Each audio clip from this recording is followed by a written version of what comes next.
வணக்கம். நான் டிவிக்கு ஆதரவாளர் தான். ஆனால் என்ன அப்படின்னு கேட்டால், நான் கோயம்புத்தூர் மாவட்டம் கவுண்டம்பாளையம் ஏரியா. நான் நல்லாம்பாளையத்தில் தான் இருக்கேன். நான் ஆட்டோ டிரைவர். நேற்று ஒரு வாடகை போயிருந்தேன். அந்த இடத்துல போகும்போது இருகூர், ஒண்டிப்புத்தூர், சிங்கநல்லூர் இதை சுற்றி இருக்கிற எல்லா ஏரியாலையுமே ரோடு மிகப்பெரிய மோசமாக இருக்குது. ஒரு ஆட்டோ டிரைவர் ஒரு வாடகை எடுத்தால் அது போகக்கூடிய இடம் எல்லாத்தையும் பார்த்து தான் போவோம். சில ஏரியாவில் வாடகை கிடைக்கும், சில ஏரியாவில் வாடகை கிடைக்காது. அப்போ அந்த ஏரியாவில் வாடகை போகும்போது ரோடு பேஸு மேக்ஸிமம் பார்ப்போம். ரோடு சரியில்லைன்னா வாடகைக்கு வரல, ரோடு மோசமாக இருக்குது அப்படின்னு சொல்லுவோம். அப்போ அந்த ஏரியாவில் போகும்போது திடீர்னு 3 பேர் வருவாங்க, திடீர்னு 4 பேர் வருவாங்க, திடீர்னு 5 பேர் வருவாங்க. அப்படி லோடு ஏற்றிட்டு போகும்போது வண்டியில் பேரிங் ப்ராப்ளம் எல்லாமே வரும். ஒரு தடவை பேரிங் ப்ராப்ளம் வரும். ஒரு மெக்கானிக் ஒரு வாடகை, நான் ரேபிடோ இந்த மாதிரி ஓலா அதுதான் ஓட்டுறேன். இருந்தாலும் ஸ்டாண்ட்லேயும் வாடகை எடுக்கிறாங்க. அவங்களுக்கும் செலவு தான், நம்மளுக்கும் செலவு தான். அவங்களும் டிரான்ஸ்போர்ட்டு எல்லாத்தையும் கட்டுறாங்க. எல்லாருமே கட்டுறாங்க. ஸோ நான் இங்கே கவுண்டம்பாளையம் ஏரியாவில் இருக்கிறேன். அங்கெல்லாம் கொஞ்சம் ரோடு கொஞ்சம் சுமாராக ரெடி பண்ணிட்டாங்க. இருந்தாலும் அந்த இருகூர் சைடு போகும்போது சிங்கநல்லூர் தாண்டி எஸ்எஸ்எஸ் காலனி உள்ளே போய் நம்ம இருகூர் இதெல்லாம் வரும்போது ரொம்ப படு மோசமாக இருக்குது ரோடு. இதெல்லாம் எப்படி இதெல்லாம் பார்க்குறீங்களா? எனக்கு தெரிஞ்சு டிவி கேக்கு ஃபண்டு வரல. ஸோ அங்கே இருக்கிற எம்எல்ஏஸு இதெல்லாம் பார்க்குறீங்களா? அங்கே இருக்கிற எம்எல்ஏஸ் போகிறீங்களா அந்த ஏரியாக்கெல்லாம்? நீங்கள் காரில் போகிறனால சஸ்பென்ஷன் நல்லா இருக்கா அது இருக்கிறதுனால போயிட்டு வரீங்களா? இல்லை மக்கள் எப்படி பயன்படுத்துகிறாங்கன்னு பார்க்குறீங்களா அந்த ரோட்டை? இதெல்லாம் பார்க்கணும். நீங்கள் காரில் போகிறனால தெரியாது இல்லையா? ஏன் அதெல்லாம் பார்க்கணும்ல. நான் கிட்டத்தட்ட 4 வாடகை எடுத்தேன். எல்லா ரோடும் ரொம்ப கேவலமாக இருக்குது. நீங்கள் எப்படி இதெல்லாம் பார்க்குறீங்களா? சிங்கநல்லூர் தொகுதியில் ஜெயிச்சார், எல்லாத்தையும் பண்ணார் அப்படின்னு. ஆனால் சின்ன சின்ன பஞ்சராது போட்டிருக்கணும்ல. பேட்ச் ஒர்க்கு அதையாவது போட்டிருக்கலாம்ல. தற்போதைக்கு ஃபண்டு வரலினாலும் தற்போதைக்கு ஏதோ பேட்ச் ஒர்க்காவது பண்ணி அந்த ரோட்டை சீரமைக்கிறதும் ஏதோ ஒன்று பண்ணி போட்டு விட்ருக்கலாம். ஏன் போடல? ஒரு பேரிங் சும்மா ஒரு 100 ரூபா வாடகைக்கு போனாலும் போயிட்டு பேரிங் ப்ராப்ளம் வந்துச்சுன்னா அந்த பேரிங்க்கு எவ்வளோ தரணும் எல்லாமே தெரியும். அந்த 100 ரூபாய்க்கு 500 ரூபா செலவு பண்ணணும்னா 100 ரூபா வாடகைக்கு போயிட்டு எச்சா 30 ரூபா 40 ரூபா 50 ரூபா அப்படின்னு கேட்டு போய் ரேபிடோவில் ஓட்டுறோம். 50 ரூபா 40 ரூபா 30 ரூபான்னு எக்ஸ்ட்ரா கேட்டுட்டு போய் பெட்ரோல் விற்கிற விலைக்கும் இதுக்கும் 1.5 கிலோமீட்டர் 2 கிலோமீட்டரு பிக்கப் போய் அந்த காசு தான் நம்ம எக்ஸ்ட்ரா கேட்குறோம். அதுக்கே மக்கள் ஒத்துக்க மாட்டேங்கிறாங்க. இப்போ அதையெல்லாம் எப்படி மாற்ற போகிறீங்க? யாராவது கேட்டாங்களாமா? இதில் பார்த்திபன் சார், விஜய் பார்த்திபன் சார்கிட்ட கேட்டு இதெல்லாம் எடுத்துகிட்டு இங்கே தராதிங்க அங்கே தராதிங்க அப்படின்னு சொல்கிறாங்களாமா. நீங்கள் எல்லாத்தையும் சரி பண்ணுவீங்க அப்படின்னு சொல்லி தான் எல்லாருமே ரிக்வெஸ்ட் பண்ணுறாங்க. அந்த ஏரியாக்குள்ளே இருக்கிற ஸ்டாண்டுக்காரங்க எல்லாருமே வந்து ரிக்வெஸ்ட் கொடுக்குறது நீங்கள் ஏதோ சரி பண்ணுவீங்க அப்படின்னு சொல்லி தான். எல்லாருமே கோயம்புத்தூரை பொறுத்த வரைக்கும் ரயில்வே ஸ்டேஷன், காந்திபுரம் எல்லாருமே வந்து காந்திபுரம் ஸ்டாண்ட்லேருந்து விஓசி பார்க் வரைக்கும் எல்லாம் போட்டுக்கிறாங்க வண்டியை. இங்கேருந்து இங்கே போடாத, அங்கே போடாத, இங்கே போடாத, அங்கே போடாத, கை வாடகை எடுக்காத. நாங்கள் ஏதோ கார்ப்பரேட் கம்பெனிக்காரங்க முடிவு பண்ணி தான் ஆட்டோவே விற்றாங்க. அந்த ஆட்டோ வாங்கி தான் நம்ம வந்து பொழப்பணும்னிக்கும் அதுக்கான டேக்ஸ் கட்டி எல்லாத்தையும் பண்ணி தான் நம்ம வந்து இது பண்ணிடலாம்.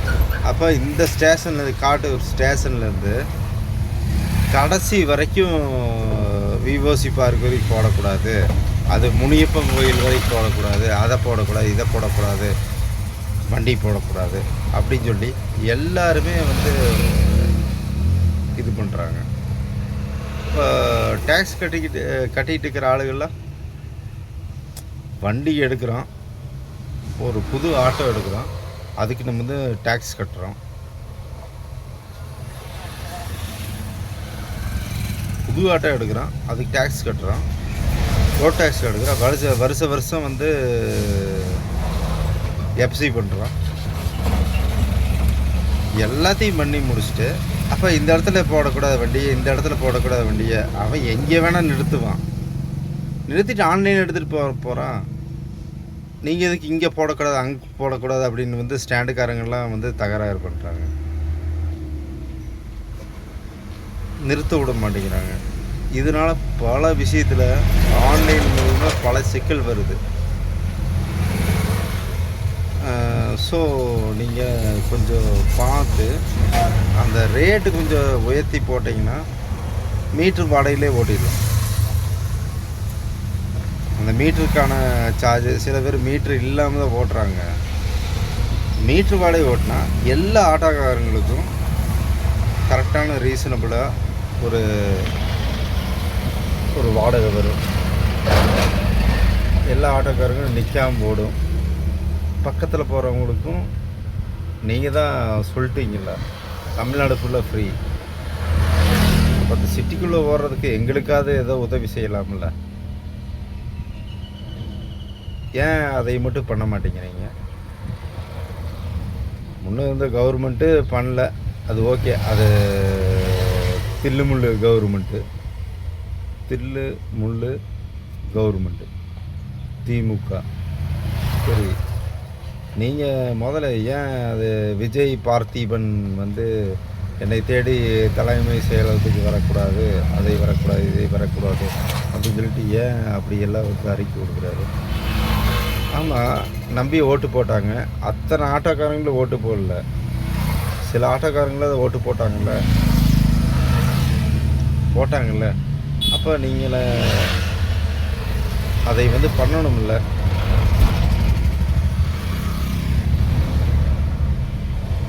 ரேட்டெல்லாம் அனலைஸ் பண்ண தேவையில்லை. ரேட்டெல்லாம் இப்போதைக்கு உங்களுக்கு நிறைய கடமைகள் இருக்குது, அதெல்லாம் முடிச்சுட்டு பண்ணுறேன் அப்படின்னு சொல்லி ஒரு அறிக்கையாவது கொடுத்துருக்கலாம். பண்ணுறேன் எல்லாம் சேர்ந்து வராங்கள்ல, ஸ்டாண்டில் போட்டு ஓட்டுறவங்களாக இருக்கட்டும், யார் வேணாலும் அறிக்கை கொடுப்பாங்க, அந்த இது கொடுப்பாங்க.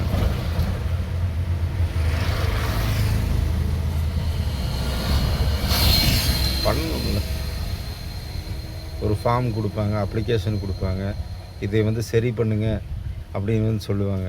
அதுக்கு பதில் எப்படி சொல்லணும்? நீங்கள் இதை வந்து பரிசீலனிக்கிறோம் அப்படின்னு வந்து நீங்கள் சொல்லணும். ஏன் சொல்லலை? வேறு மாதிரி சொல்லி வைக்கிறீங்க. இது நான் தவறுன்னு வந்து நான் சொல்ல, உங்களுக்கு நிறைய குடைச்சல் இருக்கும். இப்போ தான் சிஎம் சார் வந்து டெல்லி போயிருக்கிறாரு.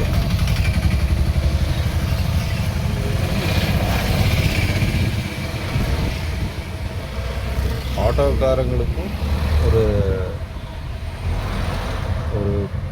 10 ரூபா 20 ரூபா ஏற்றி கொடுத்தீங்கன்னா எல்லாத்துக்குமே வருமானம் ஆயிரும். நீங்கள் பஸ்ஸு ஃபுல்லாக ஃப்ரீ பண்ணிட்டீங்க,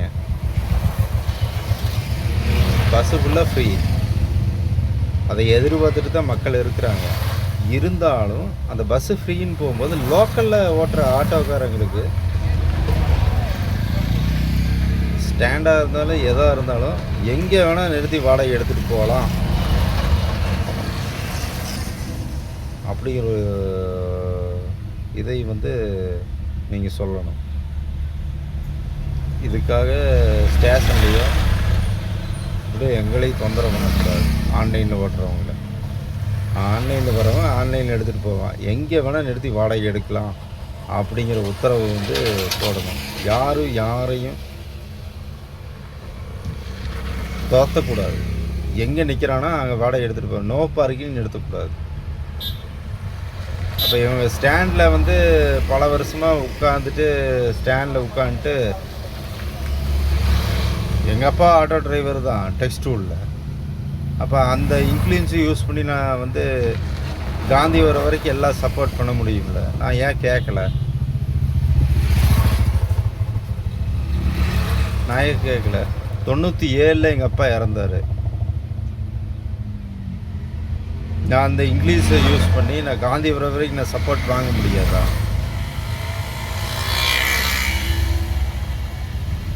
ஏன் நான் கேட்கல? எல்லாருமே அங்கே இருக்கிறவங்களும் யூஸ் பண்ணணும், எல்லாமே பண்ணணும். இருக்கிறவங்களுக்கு இருக்கிறாங்க. நீங்கள் ஏன் இந்த மாதிரி ஸ்டாண்டுக்காரங்கெல்லாம் சேர்ந்து இந்த மாதிரி பண்ணுறீங்க? ஒன்றா அடித்து விரட்டிட்டு வா ஸ்டேஷனுக்கு வா, அதை வா இதை வா அப்படின்னு சொல்லிட்டு எல்லாத்தையும் பண்ணிடுறாங்க.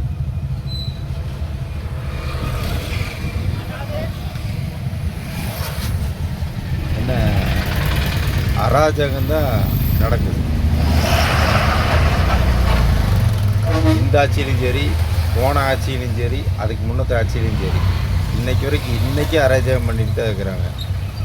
இப்போ இந்த ஆட்சியில் உங்கள் லைசன்ஸ் வாங்குறதுக்கு பாடுபட்டுருக்குறாங்க. பேனரை மாற்றி அதையும் பண்ணிடுவாங்க. அப்போ நீங்கள்லாம் ஒயின் ஷாப்பில் சரக்கு விற்காமல் இருக்குதுன்னு நினைக்கிறீங்களா?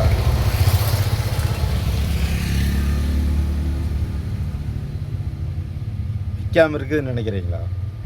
எல்லாத்துக்குமே விற்கிது, எல்லாத்துக்குமே கிடைக்கிது. ஆனால் ஒரே ஒரு விஷயம், 6 மணிக்கு நைட்டு ஓட்டுறதுனால 6 மணிக்கு ஒயின் ஷாப்பில் தான் இருப்பான். இப்போ 11 மணி வரைக்கும் ஓட்டுறான். அவன் குடும்பம் ஒரு 1000 ரூபாய்க்கு தெரியுச்சு.